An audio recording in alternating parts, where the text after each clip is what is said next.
لا ونجوى بتزعق لها. أيوة. وبعد كده انت جيتي لقيت نجوى بتعامل امي اسوأ معامله قدامك. معلش معلش يا طنط.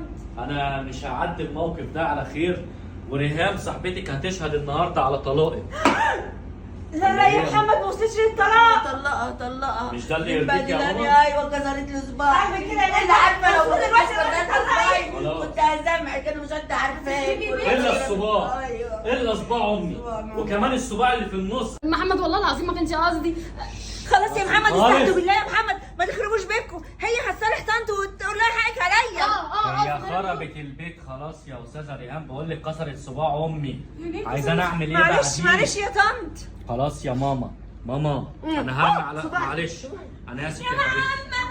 خلاص بقى انت ما بتعملهاش معايا. انا هرمي على نجوى يمين الطلاق. لا استهدوا بالله ما تخربوش بيتكم.